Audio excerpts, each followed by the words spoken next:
Thanks for joining us here on Sun News Live. Protesters were making their way through Montreal streets during Grand Prix festivities.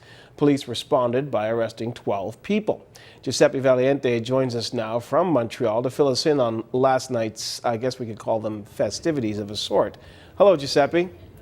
Hey, Brian. So how were the streets of Montreal reacting to the confluence of Grand Prix partiers and student protesters?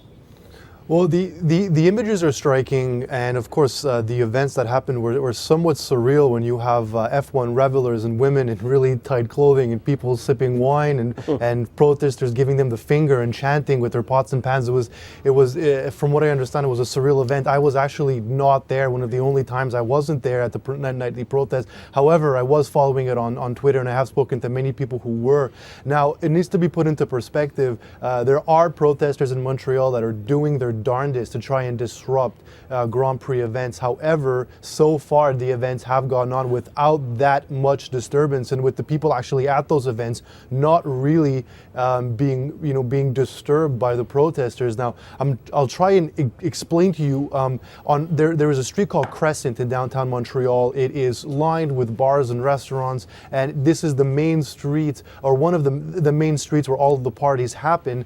And it is completely closed off to traffic. There's only foot traffic, and it's a north-south street, and it's covered, and there's St. Catherine at the bottom, and then there's another street that goes in the middle, and then another street. So the party happens in two sections. So what happened last night was about 200 protesters came into the middle where police opened up that street, so there's a bit of circulation. So they didn't actually get to the kiosks and the bars and the restaurants and the tables, and there was about 200 people in the middle, and they were chanting and they were yelling and they tried to disrupt the event, but there was music on the stage and it essentially drowned out much of the protesters. So that happened actually outside of the actual street party, and we spoke with the promoter of the street party. He said the people actually there weren't really disrupted. They didn't really know what was going on. The ones who were inside the block street, it was outside where the action happened, and of course police arrested 12 people. 7 for just municipal infractions, and 4 will be charged criminally.